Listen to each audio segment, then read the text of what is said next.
السلام عليكم. النهارده ان شاء الله معاكم مطبخ اسماعيل. هنعمله البصاره. البصاره بس مش هعمل فيها اللي هي الخضره اللي هي الكزبره والخضره وكده، لا هنعملها بالملوخيه الناشفه. تمام. احنا جايبين اهو ربع كيلو بالظبط دوت. فول بصاره. ودي الميه على النار. تمام. هضيف دي الاول كده واحده واحده اهي. لا لا لا لا لا مش بسيطه جدا. هقطع بصلايه برضو مع البهارات اهي. انا بستعمل بقى اللي هي ايه الكزبره الناشفه. تمام. مع كمون مع شويه بابريكا كده اهو. سموا الله. وهسيبها ايه تاخد ضد على النار. تمام. ومن ضمن برضو حاجات تانية، دول شويه دقيق عليهم شويه نشا. ودي البصله اللي انا ايه هنحمرها واحطها على الوش من فوق. هوريكم ازاي بتتعمل دلوقتي. هسيب دي الاول على النار بعدين بصوا يا جماعه، انا هوريكم البصل وده دي اللي تحتيه ونشا. تمام. بص هنعمل ازاي. بسيطه جدا اهي. اهي.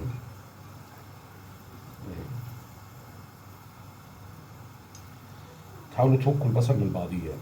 وانتوا عاملين ايه شرايح او حلقات عشان ما ياخدش وقت على هو النار. البصل يعني متقطع قطع كبيرة شوية زي اللي بيتعمل للكشري، يعني نفس اللي بيتعمل للكشري. هنفك كده بشويه.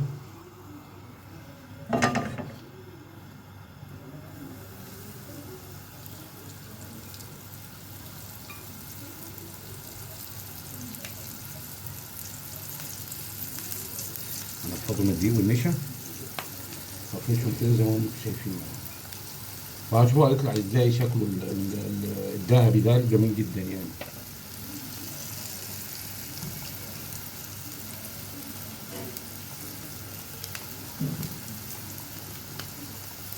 النشا هو اللي بيساعد على القرمشه بتاعته والنشفان يعني.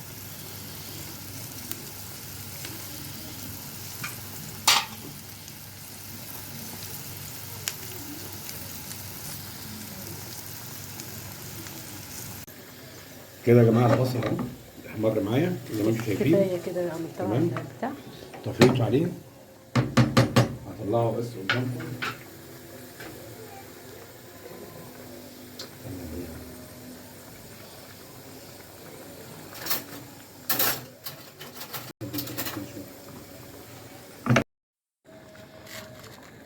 اهو شبه بتاع الكشري بالظبط، بيعمل كده صوت احنا كده حمرناهم اهو وقرمشة.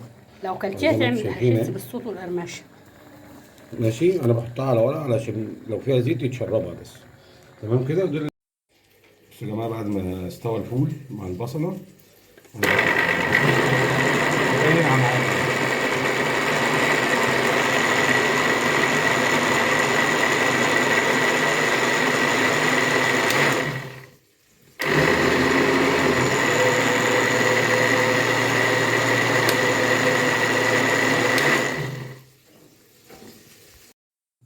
بعد كده رجعنا لكم يا جماعة، هي غليت كده وهيسقط الملوخية ده فيها. بعد ما ضربناه في الخلاط على فكره. ضربناها في بص الخلاط نعمناه احنا اهو. وغليت.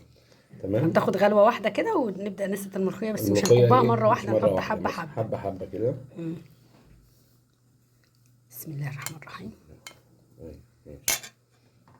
ناخدها كده الملوخيه.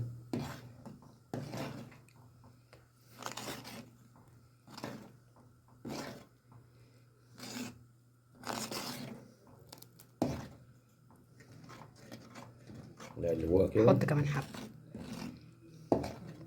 ونشوفوها ايه واحنا بنقلب. هتحط حبة حبة عشان منحطش ياما وتيجي كتيرة. على فكره الملوخيه هي بالملوخية أحلى من الخضار البصاره بصراحة يعني. بالملوخيه تحفه والله. عملناها بالخضار قبل كده وما عجبتنيش، كان طعمها مش حلو. حاجات زمان دي ما فيش زيها. نقعد نقلب فيها كده. هي بتشد زي ما انتم شايفين. تمام. هي بتبقى تقيلة هشوف عشان اللون معروف برضو. نغمسه منها. هشوف اللون كده. تمام. اللون بتاعها تمام. السائل جميل جميل جدا كده. تمام.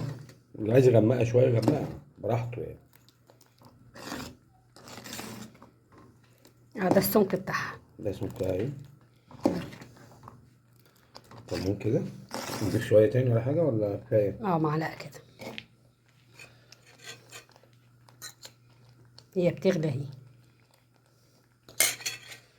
واحدة تانية اهي. هي بسيطة وسهلة جدا على فكرة. هو يا دوب الفول بيتسلق، وتحطي معاه التوابل والحاجة زي ما هتشوفيه في أول الفيديو كده، وبعدين بتخرطي البصل نفس التقطيع بتاع الكشري، بيبقى كبير شوية يعني، اللي احنا حمرناه حلقات ده. كده بنحمروه. بالدقيق والنشا كده. احنا عاملين البصل ده عشان لما نغرفوه في الأطباق كده نطفي عليها نحطه بقى. على الوش كده. نطفي عليها لغاية ما ايه. زودناها تاني على فكرة لأنها كانت تقيلة، زي ما انتم شايفين السمك بتاعها. طبعا أنا محضر لها ايه بقى؟ تومة تشتغل زي ما انتم شايفين يعني. كأنها ملوخية كده. لا ملوخية ايه؟ لا لا لا، هي ليها طشة فعلا، البصارة ليها طشة. يلا بص السمك بتاعها يا جماعة جميل جدا.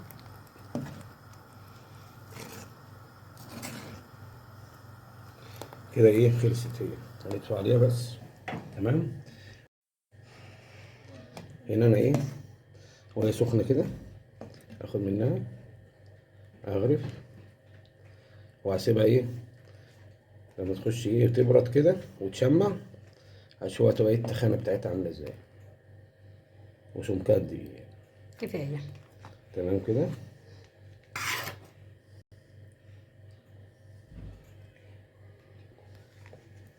احنا كده غرفنا طبعا عشان يجمد شوية، عشان لا نحط احنا عليه، هنخلصوا بقية يعني عشان نحط له كملوا. لا البصل لا يعني. هنكملوهم. هتغرفها.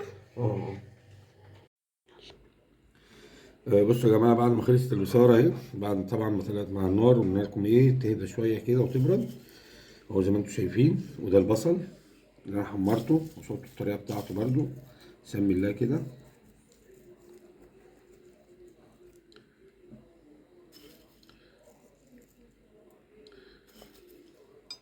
احلى طبق بصاره جميل.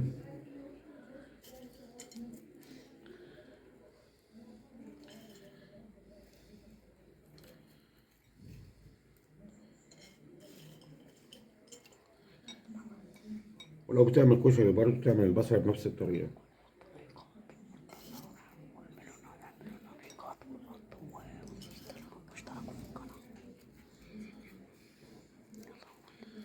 حط لايكات كتير وفعلوا بالظبط القناة كده. واشتركوا في القناة. واشتركوا في القناة. أهو زي ما انتم شكلهم شايفين حلو أهو. جدا.